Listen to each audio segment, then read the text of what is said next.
Buen día, mi nombre es Brandon Guzmán y el día de hoy vengo a presentarles al equipo número 4.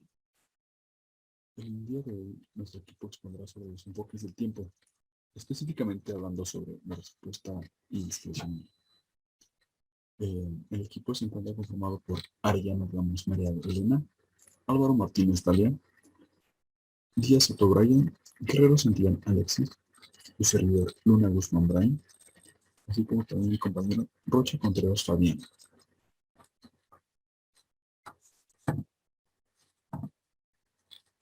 Para empezar, eh, hablando en general, podemos decir que cuando iniciamos o terminamos una jornada laboral, tenemos comúnmente esta sensación de que no hemos aprovechado el tiempo, nos sentimos incompletos, insatisfechos, como si no hubiésemos terminado todas las tareas pendientes. Y, y a pesar de todo el esfuerzo que hicimos, de todo el interés que le aplicamos, no sé, tal vez hasta la presión que tuvimos para hacer esta actividad, bueno, esto nos puede generar ocasionalmente ciertos sentimientos como de frustración, desconcierto y el estar desanimado. En el ámbito profesional, esto se puede manifestar y puede ocasionar lo que es una baja eficiencia, una baja eficacia también en nuestro trabajo, de que no podemos tener lo que es una calidad alta de trabajo y menos si hacemos las cosas con rapidez, de una manera precipitada. En el aspecto personal, esto lo podemos manifestar de estar insatisfechos al trabajar con prisas. Esto puede generar personal, lo que es ansiedad y estrés.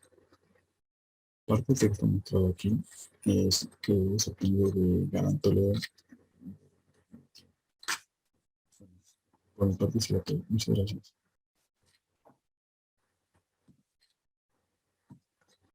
Buenos días, mi nombre es Rocha Contreras Fabián y les voy a explicar sobre el tiempo de respuesta. Esto es el tiempo que obliga a estar en función a dar una respuesta a lo que se presenta y que no sabemos por anticipado. Este bien podría ser simultáneo, imprescindible o disperso. El tiempo de respuesta o tiempo de reacción hace referencia a la cantidad de tiempo que transcurre desde que percibimos algo hasta que nos damos una respuesta en consecuencia. Por tanto, es la capacidad de detectar, de procesar y dar una respuesta al estímulo.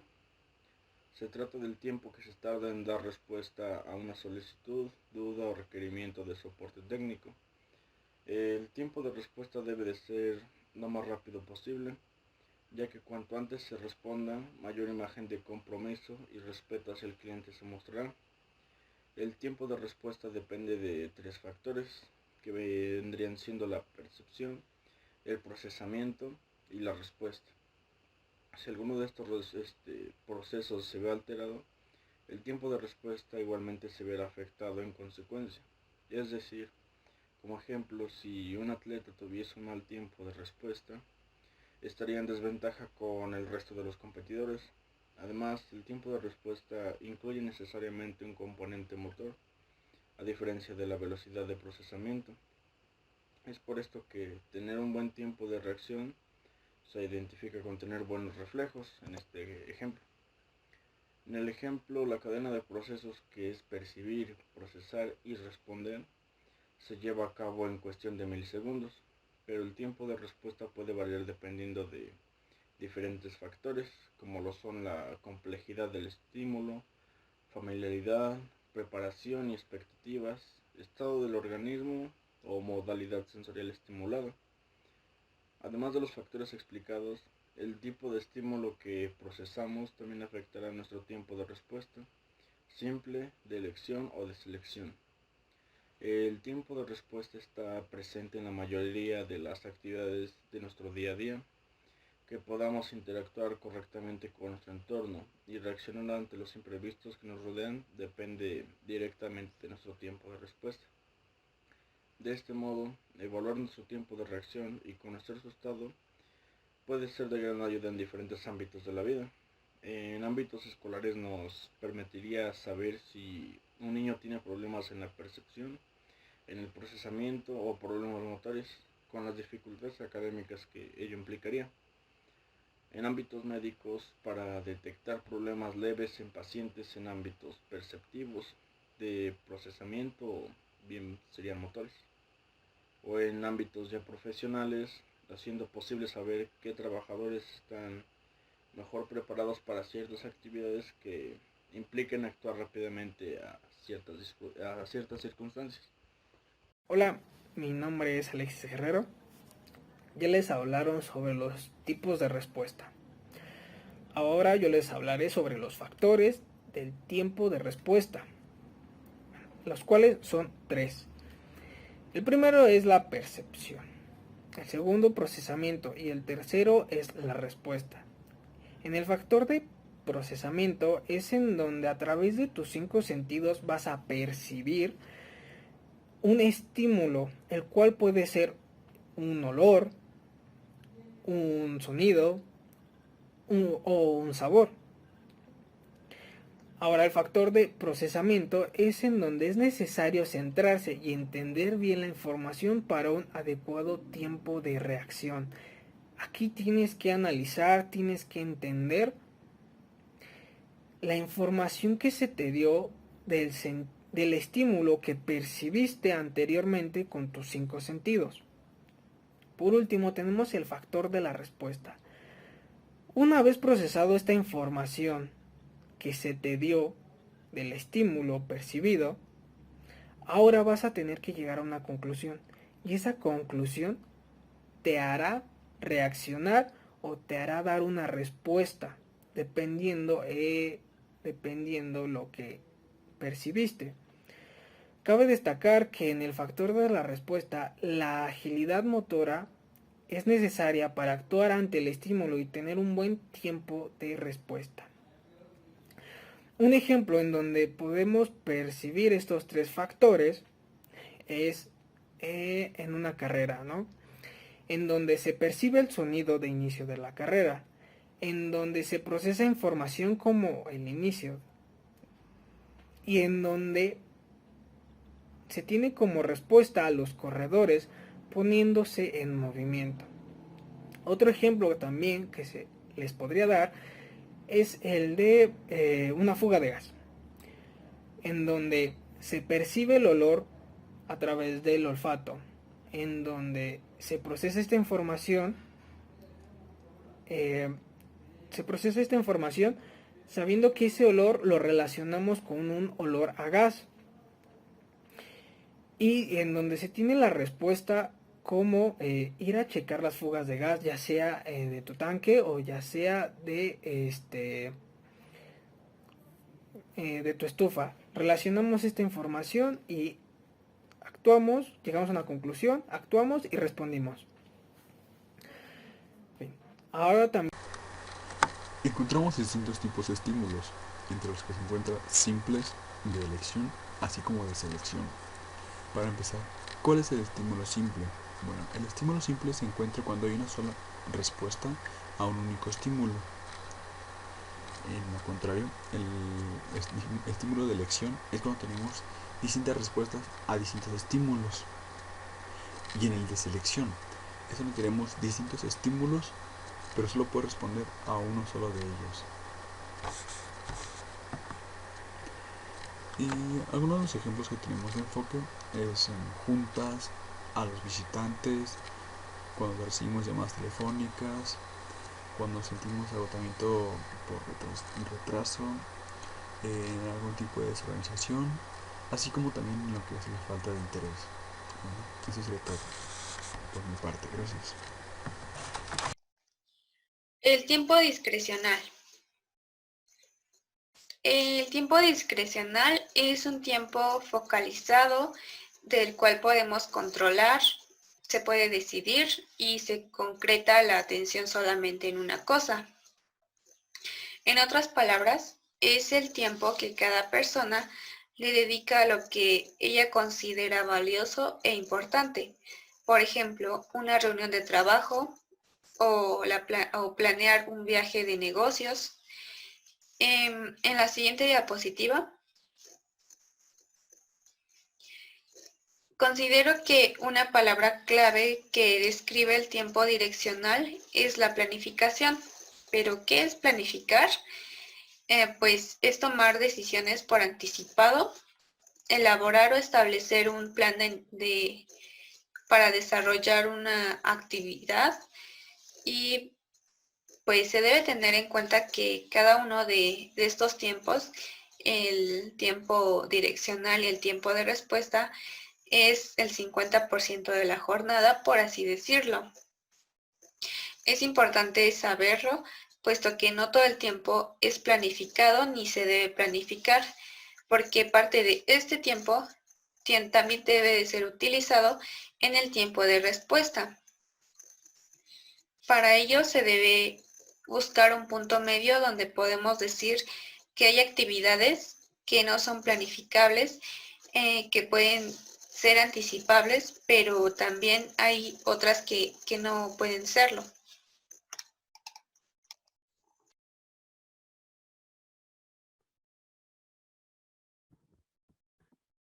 Factores del tiempo discrecional.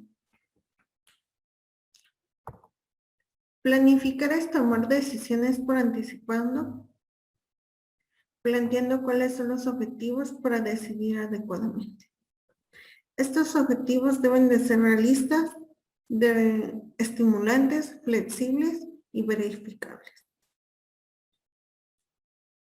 Se consideran realistas cuando los trabajos o actividades se puedan realizar tras colocar tu dedicación y recursos a dicha actividad. Aquí se busca priorizar los objetivos en función a su importancia.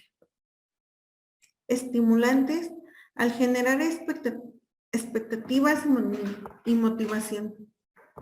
Se generan metas alcanzables, de lo contrario no se verá alguna motivación.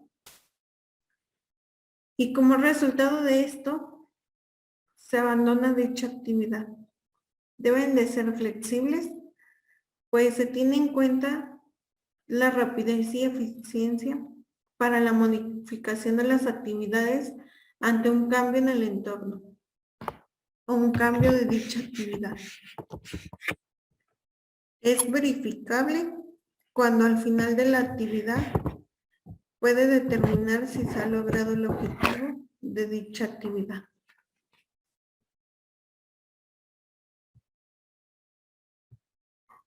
Algunos ejemplos de este enfoque en el tiempo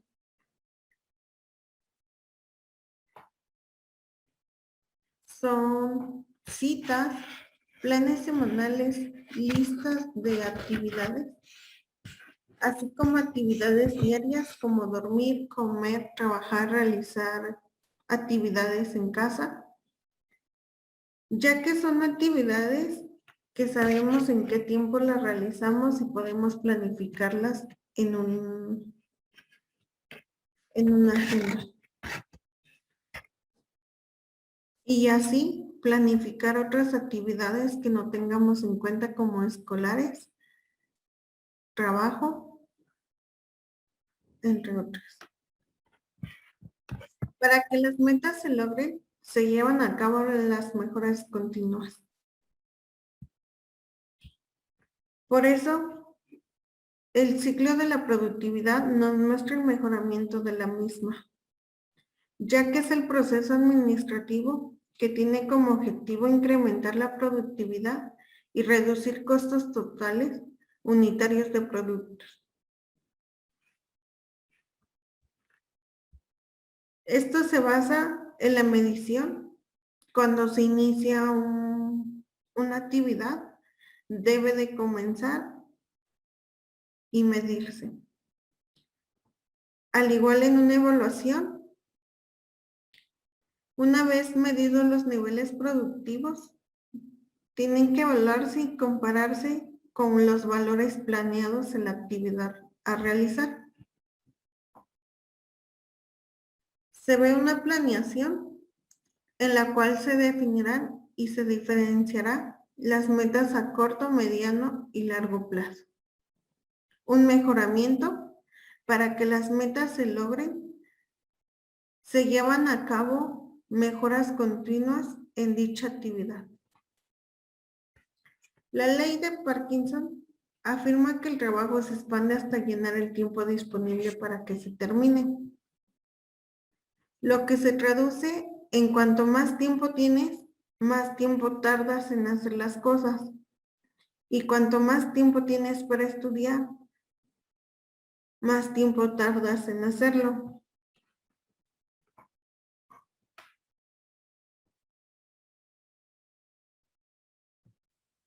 ¿Qué es diagrama de Ito? El diagrama de Ito es similar al diagrama de Gantt, pero en lugar de mostrar las tareas se ocupan de indicar los hitos de un proyecto, generalmente con su respectiva fecha. Un hito, que significa milestone en inglés, es un evento importante dentro del proyecto, que muchas veces marca incluso una división entre diferentes etapas. Por ejemplo, un componente finalizado, una etapa completada, un producto lanzado, un diseño completado, etc. El que se puede ver en la imagen es un ejemplo de diagrama de hito, donde sí tiene una similitud como el diagrama de Gantt, pero este podemos usarlo nosotros para administrar nuestras tareas, como por ejemplo, podemos llevar el día a día de nuestro proyecto de investigación, como por ejemplo, de tal día a tal día vamos a realizar el inicio del proyecto. Del 20 al 21 vamos a ver el diseño del producto, etcétera. Se marca como la imagen de la computadora y se puede marcar con una franja de color o de varios colores, pero siempre haciendo enfoque en el proyecto que vamos a estar trabajando. Va a tener sus fechas respectivas y va a estar demasiado organizado para poder planear nuestro trabajo.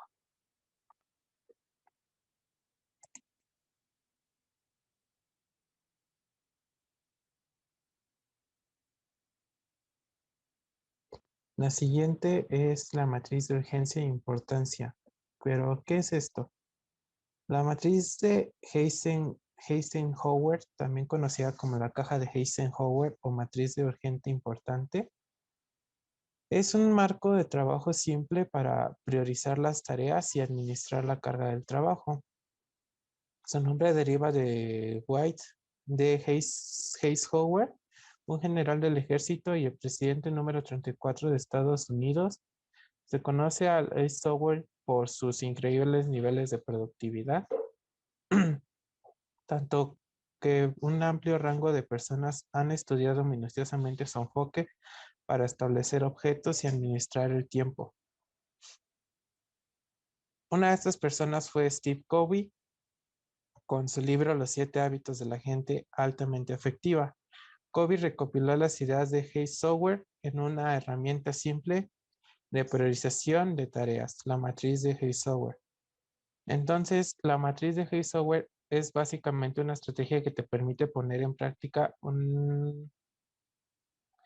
una administración de tus tareas, dada que tú las acomodas entre lo más importante, lo no importante, lo urgente y lo no urgente. En negocios o de manera individual, nosotros vamos a planificar, priorizar, delegar y programar nuestras tareas diarias y semanales. Y pues podemos utilizar una matriz de urgencia donde en el cuadro donde dice tareas A, vamos a realizar las tareas que se van a realizar de inmediato. En el cuadro B, las tareas que se van a planificar con exactitud y se deben de resolver. En las tareas C, donde las actividades que se van a delegar, que se pueden prorrogar. Y las tareas de desechar o archivar las tareas que realmente no dan mucha importancia.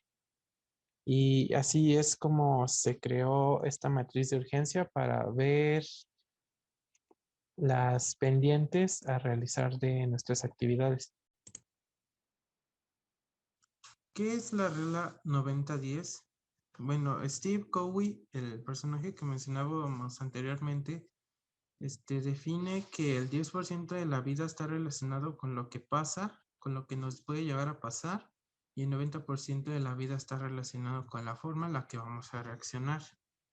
Como por ejemplo tenemos aquí en lo siguiente, lo que pasa es lo que no podemos controlar, como lo mencioné. No podemos evitar que se nos descomponga un aparato electrónico, eso corresponde a nuestro 10%, y nuestro 90% sería cómo reaccionamos ante que se nos apagó no sé, un ejemplo, la televisión, la computadora, el celular se nos descompuso. No podemos influir que el vuelo se atrase o se controle porque pues ya tiene su tiempo programado y nosotros ese 90% a lo mejor se nos atrasó el vuelo, lo perdimos, etcétera. No podemos controlar que el reloj, que el, perdón, que el color rojo del semáforo cambia a verde, porque pues ese 10% del tiempo está programado. En este momento el semáforo cambia a verde. No podemos ni tocar el claxon para que la persona de enfrente se mueva o algo por el estilo, porque tenemos que esperar que el semáforo se ponga en verde. El 90% de las situaciones son los resultados de nuestra acción. El resultado cómo nos comportamos en un momento de estrés o que podemos llegar a controlar. Como conclusión, tenemos que, en primera, tenemos que tener un buen manejo del tiempo. Tenemos que ser demasiado organizados para planificar nuestras tareas y actividades. Puse de varios ejemplos el diagrama de Ito, el de matriz de urgencia e importancia, entre otros que pueden ser tener una agenda, un recordatorio, una alarma, etcétera. Nos pueden ayudar al siguiente punto, que sería planificar con antelación nuestras actividades. Y asimismo, tenemos que nosotros mismos eliminar nuestros distractores porque nos pueden llegar a quitar tiempo importante que podemos haber utilizado para realizar algo urgente y lo dejamos que se aplazara y se aplazara y se aplazara y a la mera hora pues tenemos que realizarlo. Y tenemos que ser claros y objetivos porque si vamos a hacer un trabajo la próxima semana y está programado para la próxima semana, tenemos que realizarlo en el día o en la semana de antelación. Y también tenemos que ser claros, lo vamos a realizar o no. Y por último, tenemos que valorar nuestro tiempo, porque el tiempo es una cosa que no podemos tocar, pero sí podemos controlar. Con nosotros mismos, planificamos nuestro tiempo, lo administramos cada día para que podamos realizar actividades y dejarlo pasar, no hacer nada productivo, pues sería un desperdicio de vida. Y estas serían nuestras referencias. Y esto sería todo. Muchas gracias.